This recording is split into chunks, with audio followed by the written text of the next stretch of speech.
আবারও চলে এলাম হারনেট টেলিভিশনের অনুষ্ঠান ইন বিটুইন রিচিতা গ্যাপের নতুন এপিসোডে। হারনেট টেলিভিশন পৃথিবীর প্রথম টেলিভিশন যেটা নারী কল্যাণের জন্য কাজ করছে। সাউথ এশিয়াতে তো বটেই, পুরা পৃথিবীতে এরকম টেলিভিশন এই প্রথম যেটা নারী কল্যাণের জন্য কাজ করছে। হারনেট টেলিভিশন শুধু নারী কল্যাণের জন্য না, সমাজে আরও অসংখ্য রকম প্রান্তিক সম্প্রদায়ের মানুষগুলোকে নিয়ে কাজ করছে, শিশুদের নিয়ে, ট্রান্সজেন্ডার সম্প্রদায়ের মানুষদেরকে নিয়ে, হিজড়া কমিউনিটির মানুষদেরকে নিয়ে এবং তাদের জীবনমান উন্নয়নে কাজ করছে। বাংলাদেশের প্রেক্ষাপটে ট্রান্সজেন্ডার মানুষদের আজকে আমরা বিভিন্ন ধরনের সমাজের পাওয়ার স্ট্রাকচারে দেখতে পাই। কেউ ব্যাংকে চাকরি করছে, কেউ সাংবাদিক হিসেবে কাজ করছে, কেউ সংবাদ পাঠিকা হিসেবে কাজ করছে এবং এই সমস্ত পাওয়ার স্ট্রাকচারে এই প্রান্তিক সম্প্রদায়ের যতগুলো মানুষই কাজ করছেন তাদের কেউ না কেউ কোনো না কোনোভাবে হারনেট টেলিভিশনের প্ল্যাটফর্মে এসেছিলেন এবং কোনো না কোনোভাবে হারনেট টেলিভিশনের সাথে সংযুক্ত। আজকে আমাদের এই এপিসোডে অতিথি হিসেবে আছেন ইচ্ছে নাজ। আমি ইচ্ছে নাজ, আমি ঢাকায় জন্মগ্রহণ করেছি, ঢাকার মিরপুরে, আর বেড়ে ওঠা হচ্ছে কি আমার মিরপুরে। আমি ফ্যাশন ডিজাইনিং করছি ন্যাশনাল ইউনিভার্সিটির আন্ডারে, ন্যাশনাল ইনস্টিটিউট অফ ডিজাইনিং। আমি ডাইনিং হাউসে একটা জবে রিসেন্টলি জয়েন করেছি। তার সাথে সাথে আমি হচ্ছে বিভিন্ন প্রোগ্রাম করেছি। House present mister super model of the ওয়ার্ল্ডে আমি সেকেন্ড রানার আপ সিলভার থেকে হয়েছি। আজকের এই অনুষ্ঠানে আসতে পেরে আপনার কেমন লাগছে? সত্যি বলতে আজকের এই অনুষ্ঠানে আমি প্রথমত আসতে খুবই নার্ভাস হচ্ছিলাম, তবে যখন এখানে এসেছি ভিতরে একটা কনফিডেন্ট আসছে, এত সুন্দর একটা হচ্ছে কি অপরচুনিটি বিশ্বের মানুষের সামনে নিজেকে নিজের গল্প বলতে পারবো, এই জিনিসটা খুবই আমি যদি জিজ্ঞেস করি আপনার জীবনের লড়াই বা আমাদের জীবনের লড়াই কোথাও না কোথাও একদমই সহজ নয়। এই যে আপনার লেখাপড়া এখন লেখাপড়া করছেন, একটা প্রতিষ্ঠানে চাকরি করছেন, এই যে আপনি এত লড়াই করবার পরেও মেইনস্ট্রিম একটা প্রফেশনে কাজ করা, চাকরি করা, মাথা তুলে দাঁড়াবার যে চেষ্টা এবং আপনি দাঁড়িয়ে গেছেন, আমি বলতে চাই এই যে শক্তিটা, এই যে সাহসটা, এটা আপনার কোত্থেকে? আসলে আমি বলবো আমার শক্তি বা সাহসের মূল উদ্দেশ্যটাই হচ্ছে কি আমার ইচ্ছে শক্তি। আমার নাম ইচ্ছে না, এই নামে খুব একটা মিনিং রয়েছে। ইচ্ছে বাংলাতে আমরা যেটা বলি সেটা হচ্ছে আমরা সবাই জানি নিজের জীবনে নিজের মতো বেঁচে থাকার যে আমরা একটা অধিকার রাখি বা একটা ইচ্ছে রাখি, সেটা এবং নাচ হচ্ছে একটা পূর্ণ। এর মিনিং হচ্ছে প্রাউড। আমি আসলে খুব প্রাউড ফিল করি নিজেকে যে আমি নিজের মতো বাঁচার যে একটা চাহিদা যেটা আমার ছিল, যেভাবে আমি বাঁচবো সেভাবে বাঁচা হচ্ছে গিয়ে আমি সেই সুযোগটা বা সেই পদক্ষেপটা নিয়েছি। অ্যান্ড আমি যদি বলি সবার পিছিয়ে আমার মূল কারণ হচ্ছে কষ্ট। কষ্ট এমন একটা জিনিস যেটা হচ্ছে গিয়ে আমাদের যন্ত্রণা দিলেও একটা সময় আমাদেরকে মজবুত করে তোলে, যার মাধ্যমে আমরা নিজের লড়াইটা, নিজের লড়ার সাহস বা ক্ষমতাটা অর্জন করতে পারি। আপনার শৈশব কেমন ছিল? আমার শৈশব একদমই হচ্ছে গিয়ে সাধারণ ছিল, তবে আমার শৈশব থেকেও আমি অনেক কিছু শুনেছি, অনেক কিছু দেখেছি। আমি ছোটো থেকেই হচ্ছে গিয়ে বাসার মধ্যে ইভেন আমার বোন ছিল, বোনের সাথে খেলা করতে, বোনের জামা করতে, পুতুল খেলা করতে আমি খুবই পছন্দ করি। আমার এই মেয়ে সবার দেখে আমার হচ্ছে গিয়ে আশেপাশের মানুষ সবাই আমাকে হচ্ছে গিয়ে বলতো যে তুমি এটা ঠিক না, বা তারা অনেক সময় আমাকে হচ্ছে গিয়ে অনেক ধরনের টিজিং করতো, বুলিং করতো। তো ওইসব ফেস করতে করতে আসলে আমাদের সমাজে আমরা ট্রান্সজেন্ডার মানুষরা যেভাবে বেড়ে ওঠে, আমাদের নানান ধরনের সমস্যার মুখোমুখি হতে হয়। আমি যদি একটা সমস্যার কথা বলি, যেটা মানবাধিকার দৃষ্টিতে দেখতে গেলে মানুষের যে মৌলিক চাহিদা তার মধ্যে অন্যতম একটা হচ্ছে স্বাস্থ্য। সো সেই স্বাস্থ্যের কথা যদি আমি জিজ্ঞেস করি, আমাদের দেশের স্বাস্থ্যসেবার প্রেক্ষাপটে ট্রান্সজেন্ডারদের যে স্বাস্থ্যসেবা পাওয়ার প্রবণতা, সেটা ঠিক কতটুকু পজিটিভ বলে আপনি মনে করেন? আমি বলবো না এটা মোটেও পজিটিভ।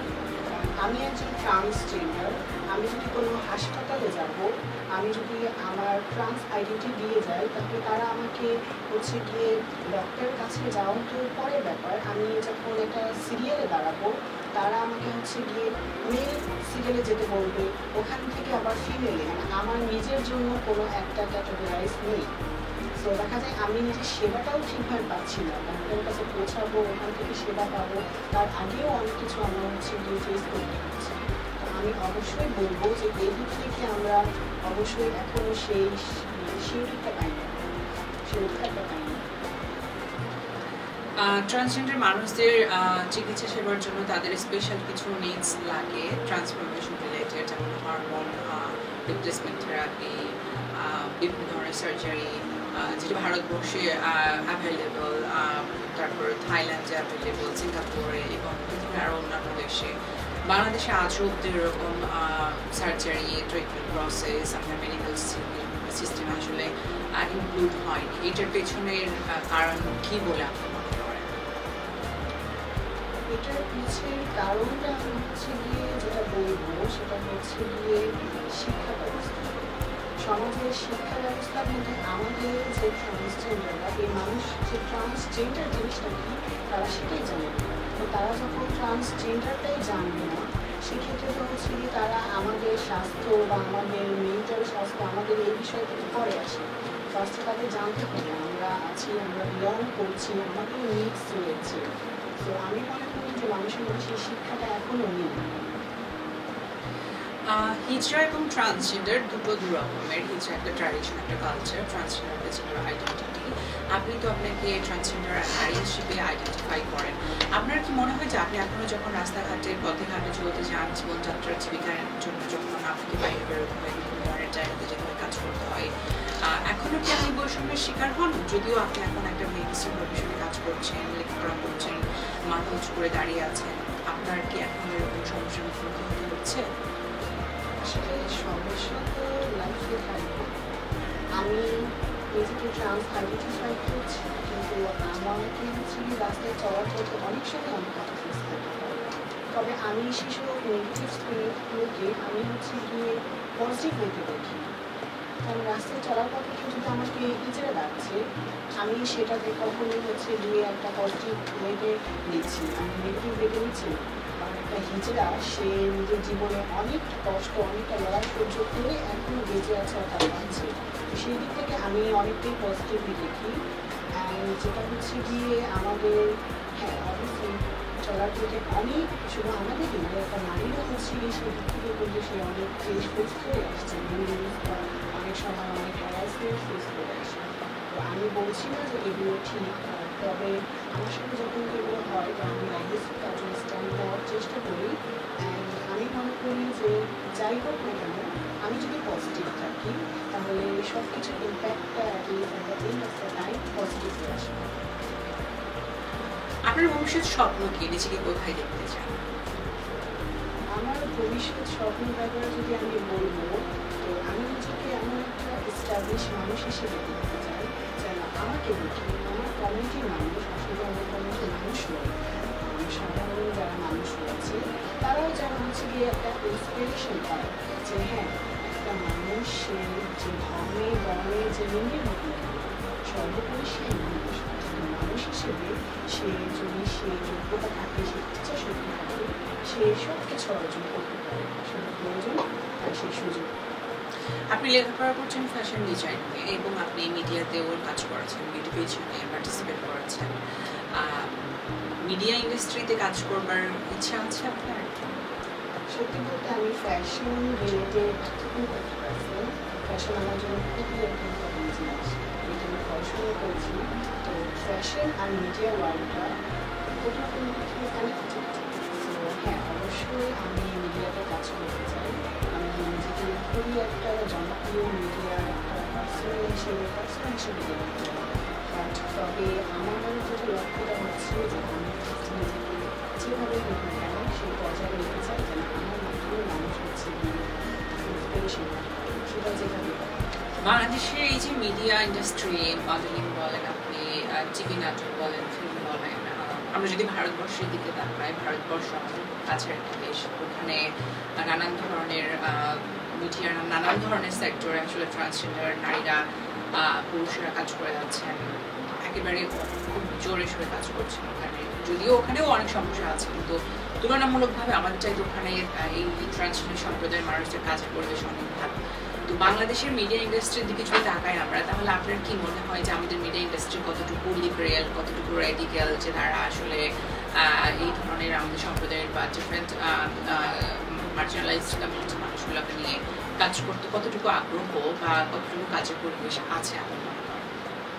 আসলে দিন যত যাচ্ছে মানুষের মধ্যে শিক্ষাটা থটসটা আসছে যে আমরাও হচ্ছে গিয়ে কিছু করতে পারি। সেই থেকে যখন মানুষের চিন্তাধারা চেঞ্জ হচ্ছে প্রত্যেক ক্ষেত্রে, শুধু মিডিয়া জগতেই না, এর বাদেও সব জগতে কিন্তু মানুষ হচ্ছে গিয়ে আমাদেরকে ওয়েলকাম করার চেষ্টা করছে।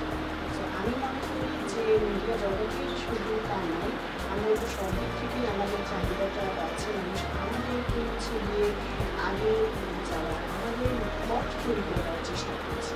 এখন সেটা মনে করি যে এখন অবশ্যই হচ্ছে একটা ভালো দিক। বেশ আশার বাণী শুনলাম আমি আপনার কাছ থেকে, যেহেতু আপনি ফ্যাশন ডিজাইনিং করছেন, মিডিয়া ইন্ডাস্ট্রিতে আসবার কাজ করবার ইচ্ছা আছে আপনার। আপনার দুজন পছন্দের ফ্যাশন আইকনের নাম যদি জানতে চাই। ফ্যাশন আইকন আমার দুজন পছন্দ যদি আমি বলবো, তো প্রথমত হচ্ছে বিবি রাসেল। ওনার ফ্যাশনটা আমার জাস্ট হার্ট পছন্দ। উনি আমাদের বাংলাদেশে হচ্ছে গিয়ে যে সাধারণ মানুষ আছে, তাদের যে সাধারণ যে কালচার আছে, এসব পাপড়ি, তারপর হচ্ছে গামছা, খুবই ভালো একটা ডিজাইন বাংলাদেশে। এই জিনিসটা নিয়ে যে ওনার যে ডিজাইন আছে, বিশাল আর্টগুলো আছে, আমার প্রচন্ড ভালো। সেকেন্ড যদি আমি বলবো, তারপরে আমি বলবো যে আমি আচ্ছা মামু, ওনার হচ্ছে যে ফ্যাশন সেন্সটা খুব পছন্দ করি।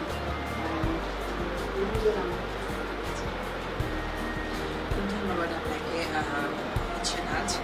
এবার যদি আমি আপনার ব্যক্তিগত জীবন সম্পর্কে একটু জানতে চাই, ভালোবাসার কোনো মানুষ আছে? হ্যাঁ, ভালোবাসার মানুষ আছে, তবে সেই ভালোবাসার মানুষটা যে শুধু প্রেমিকা হবে তা না। আমি মনে করি ভালোবাসা সব দিক থেকে আমার কে ভালোবাসা আমার মা আছে, আমি মনে করি ভালোবাসি। আমি মনে করি আমার মায়ের ভালোবাসা আমার জন্য যথেষ্ট। বিয়ে সম্পর্কে কি চিন্তা করছেন? বিয়ের কথাটা আমি আমাদের স্পেশাল ইভেন্টের এই অনুষ্ঠানের প্রত্যেকটা গেস্টকে আমি জিজ্ঞেস করছি, কারণ আমাদের সম্প্রদায়ের মানুষগুলোকে নিয়ে এখনও সমাজ, সোসাইটি এবং অনেক মানুষ চিন্তা করেন আমাদের জীবন রোবোটিক্স টাইপের। আমাদের এখানে শখ, আহ্লাদ, ভালোবাসা, আবেগ, অনুভূতি বলে কিছু নেই। আমরা দেখিও না এই ধরনের ইনক্লুশন আমাদের সমাজ ব্যবস্থায়। তো আমি যদি জানতে চাই আপনার বিয়ে নিয়ে পরিকল্পনা, প্ল্যান আছে কি আপনার জীবনে? বিয়ে সম্পর্কে আমার তেমন কোনো পরিকল্পনা নেই, কিন্তু একজন মানুষ হিসেবে আমাকে অনেক ধরনের চাহিদা থাকে। সেক্ষেত্রে বিয়েটাও প্রতি মানুষের একটা জীবনসঙ্গী চাহিদা রয়ে থাকে। সেক্ষেত্রে আমি ফার্স্ট আমার লক্ষ্যই হচ্ছে নিজের জীবন করা। তবে আমি যদি কখনো সেরকম অফার পেয়ে থাকি, যার মাধ্যমে আমি হচ্ছে গিয়ে বুঝতে পারবো যে সেই মানুষটার সাথে আমার জীবনে আগের পথ চলাটা আমার জন্য সহজ হয়, সেই মানুষটাকে ভালোবেসে তার ভালোবাসায় আমি হচ্ছে গিয়ে সুন্দরভাবে বাঁচতে পারি, তাহলে অবশ্যই সেটা করতে পারি। এবার আমি একটু ভিন্ন প্রসঙ্গে আসতে চাই, ক্ষমতা নিয়ে কথা বলতে চাই। আপনি যদি বাংলাদেশের প্রধানমন্ত্রী হন, তাহলে বাংলাদেশের প্রধানমন্ত্রী হিসেবে আপনি কি কি কাজ করতে চাই বাংলাদেশের জন্য? আসলে অনেক একটা প্রশ্ন, তবে আমি যদি বাংলাদেশের প্রধানমন্ত্রী হই, সেক্ষেত্রে সর্বপ্রথম আমি আমার দেশের জন্য, দেশের মানুষের জন্য সুযোগে দেশের মানুষ বলতে স্পেশালি আমি আমার ট্রান্সফর্মেন্ট নিয়ে কাজ করছি। আমাদের ট্রান্সফর্মেন্টে এখনও অনেক কিছুটা বাকি আছে। আমরা এখনও সেই অধিকার দিক থেকে একটা মানুষের যেসব অধিকার প্রয়োজন, ওই দিক থেকে এখনও আমি মনে করি না যে আমি যথেষ্ট একজন পার্সন হিসেবে, একজন আইডেন্টি কাউন্টিং পার্সন হিসেবে আমি সেই সুযোগটা, সেই অধিকারটা পেয়েছি। সেই অধিকারের জন্য যেসব কিছু করা দরকার, আমি সেটা সবচেয়ে বেশি। এবার রোজার, রমজান, ঈদ প্রসঙ্গে প্রশ্ন রাখতে চাই আপনার কাছে। ছোটবেলার ঈদ, ছোটবেলার রোজা রমজান কিরকম ছিল আর এখন বড় হওয়ার পর বড়বেলার ঈদ উৎসব রোজা রমজান ঠিক কিরকম হয়, আপনি কি কোনো পার্থক্য বুঝতে পারেন বা আপনি কি মনে করেন যে একজন প্রান্তিক সম্প্রদায়ের মানুষ হিসেবে আপনার কাছে এই উৎসবগুলো বাকি মানুষদের চাইতে একটু আলাদা? ঈদ রোজা আমার কাছে হচ্ছে গিয়ে মূলত সাজ করেছি, জামা কাপড় করা এগুলো ছোটবেলা থেকে। তো আমার হচ্ছে গিয়ে বোন, আমার বয়সে তো ছোটবেলা থেকে আমি তার ড্রেস পরতে খুব পছন্দ করি। তো দেখা যাচ্ছে যে আমাদের পরিবারে আমাদের নানা বাসা থেকে প্রত্যেকবার ঈদের ড্রেস আসতো প্রত্যেকের জন্য। তো যখনই আমি শুনতাম আমার নানা বাসা থেকে ড্রেস আসছে, তো আমার হচ্ছে ইন্টারেস্টটা থাকতো না যে আমার জন্য কী আসছে, আমার ইন্টারেস্টটা এটা জানার জন্য থাকতো বা এটার জন্য থাকতো যে আমার বোনের কী জানা আসছে। কারণ ওই জানার মধ্যে আমি ওটাই আমার আসলে আমার সামনে থটস সেটা আমি করবো বা আমার সামনে কী করবো। তো ছোটোবেলায় এই জিনিসটা ছিল। ছোটোবেলায় এখনের মধ্যে অনেক পার্থক্য আছে। ছোটোবেলাতে হচ্ছে গিয়ে পারতাম না, তবে এখন হচ্ছে গিয়ে আমি জব করছি, নিজের পরিবারে নিজের হচ্ছে গিয়ে খরচগুলো আমি উঠানোর চেষ্টা করছি। তো সেই থেকে হচ্ছে এখন চাইলে আমি যে কোনো ড্রেস কিনতে পারি, করতে পারি, আমি পরিবারের সাথে আছি। যদিও এখন আমার পরিবার আমাকে সেই পুরোপুরি মেনে নেয়, তবে তারা আমার প্রোগ্রেস করছে, আমার প্রোগ্রেস যখন হচ্ছে তারা আমার পজিটিভ ওয়েতে আমার লাইফটা যাচ্ছে, সেটা দেখে তারা আস্তে আস্তে অ্যাকসেপ্টেন্সটা তাদের মধ্যে আসছে। সেদিক থেকে আমি আসলে খুবই হ্যাপি। বাসা থেকে আসলাম সেজন্য এই ড্রেসগুলো আমার থেকে প্রায় 22 বছর আছে ভ্রমণের জন্য। 22 বছর যেমন আমি কাটিয়েছি এই দিনটার আমার অপেক্ষায় ছিল। আজ এই 22 বছর আজকে আমি এই দিনের অবস্থায় আছি, এটাও আমার খুব বড় একটা স্বপ্ন। যদিও আমার কিন্তু আমি অনেক মনে চাই এখানে আমি তবে এইটুকু পাওয়াটাও আমার জন্য অনেক। অবশ্যই আপনার জন্য অনেক বড় ইচ্ছা না যে আমি আপনি কাছে দেখেও আপনার কিছু লড়াই দেখেছি আমি জানি।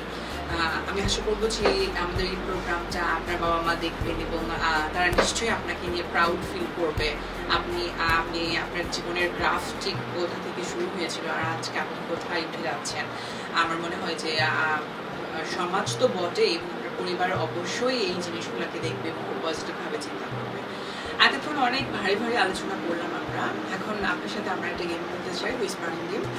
আপনার কানে আমরা হেডফোন দিয়ে দিয়েছি, এটাতে গান বাজবে, আমি কিছু শব্দ বলবো, আপনাকে শব্দের বুঝে বলতে হবে আর কি। Start now. গোলাপি এখন ট্রেনে। গোলাপ ফুল। গোলাপি এখন ট্রেনে। গোলাপি এমন কেন? No, it's not. আঙুর ফল টক। টক। আঙুর ফল টক। আঙুর ফল টক। ডান। গোলাপের রং লাল। লাল গোলাপ। গোলাপের রং লাল। লাল রঙের গোলাপ। No. Next question. মধু খাবা? No. মৌমাছি। মৌমাছি। কেমন আছে? No.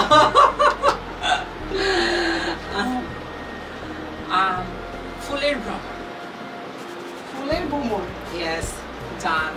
এছাড়া আমাদের গিফট পার্টনার উজ্জ্বলা কেয়ার তরফ থেকে আপনার জন্য ইতিমধ্যে বিশেষ একটা গিফট আছে। উজ্জ্বলা কেয়ার আপনার অনেক অনেক সুন্দর উপহার দেওয়ার জন্য। শেষ প্রশ্ন আপনার কাছে, আপনি যদি আমাদের হার্নেট টেলিভিশনের উদ্দেশ্যে এবং হার্নেট টেলিভিশনের দর্শকদের উদ্দেশ্যে কিছু বলতে চান এবং সেই সাথে আপনি আমাদের বাংলাদেশের মিডিয়া ইন্ডাস্ট্রির উদ্দেশ্যে যদি কিছু বলতে চান, ইনক্লুসিভ একটা কাজের পরিবেশ তৈরি করবার জন্য যদি একটু বলতেন কিছু।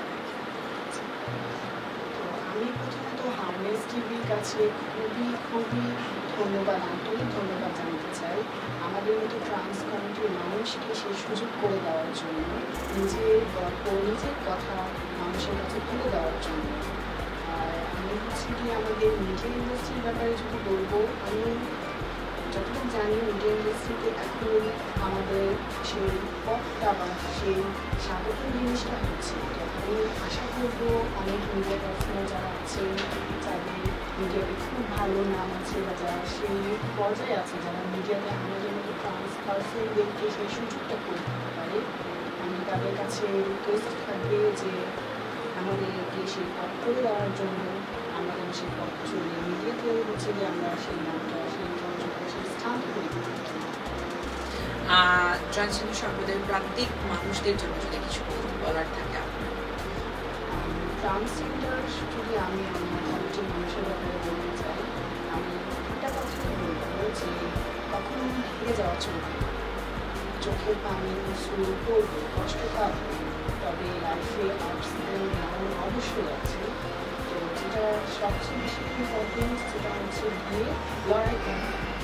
আমি যেভাবেই থাকি না কেন, আমি লড়াইটা করে গিয়েছি, আমি আবার যত পর্যন্ত না আমার প্রাণ আছে, আমার এই জীবনের এই লড়াইটা আমাকে করে যেতে হবে। তার জন্য যতটা মনোবল বা যতটা হচ্ছে গিয়ে মজবুত নিজেকে গড়ে তোলা, সেটা যেন আমরা নিজেকে সেভাবে গড়ে তুলি, সেটা খুবই প্রয়োজন। একটা মানুষের ইচ্ছা শক্তি যদি মানুষের সেই মনোবলটা সেরকম থাকে শক্তিশালী, তাহলে সেই মানুষটা কিন্তু থেকে যাবে। আমি সেটা অসংখ্য ধন্যবাদ ইচ্ছেনাজ আপনাকে। সুপ্রিয় দর্শক, কথা বলছিলাম ইচ্ছেনাজের সাথে। ফ্যাশন ডিজাইনিংয়ে পড়াশোনা করছেন তিনি, মিডিয়া ইন্ডাস্ট্রিতে টুকটাক কাজও করছেন, কাজের তার যাত্রা শুরু করেছেন। আমরা আশা করবো আমরা সবসময় বলে থাকি আমাদের হার্নেট টেলিভিশন সবসময় আমরা ডিফারেন্ট কিছু প্রেজেন্ট করে থাকি সমাজের কাছে। সমাজের প্রান্তিক সম্প্রদায়ের মানুষগুলোর যেখানে অধিকার খর্ব হয় আমরা সেখানে আঙুল দিয়ে দেখিয়ে দিতে চেষ্টা করি। আমরা আশা করবো আমাদের এই অনুষ্ঠান দেখবার পরে আমাদের দেশের মেইন স্ট্রিম মিডিয়ার অনেকেই আসলে চিন্তা করতে শুরু করবেন আমাদের মিডিয়া ইন্ডাস্ট্রিতে কিভাবে ইনক্লুসিভ কাজের পরিবেশ তৈরি করা যায় এবং ইচ্ছেনাজদের মতো আরও বেশি বেশি ট্রান্সজেন্ডার মানুষ যারা মিডিয়াতে কাজ করতে চায় তাদেরকে সেই কাজের ভালো সুযোগ করে দেয়া, পরিবেশ তৈরি করে দেয়া, সেই জন্য কাজ করবেন সেই আশা করি। এবং আমরা বিশ্বাস করতে চাই যে ইচ্ছেনাজদের মতো আরও অনেক ট্রান্সজেন্ডার মেয়েরা আসবেন এবং মাথা তুলে সমাজে দাঁড়াবেন এবং তাদেরকে দেখে আরও প্রান্তিকের মানুষরাও বেরিয়ে আসবেন এবং আমরা একটা ইকুইটি বেসিসের সমাজ ব্যবস্থা পেয়ে যাব। ধন্যবাদ সাথে থাকবার জন্য। আমি হচিমিন ইসলাম ছিলাম ঈদের স্পেশাল এপিসোড নিয়ে হার্নেট টেলিভিশনের ইন বিটুইন প্রিচে থাকে অনুষ্ঠানে। ভালো থাকবেন সবাই, দেখা হবে আবার পরবর্তী এপিসোডে।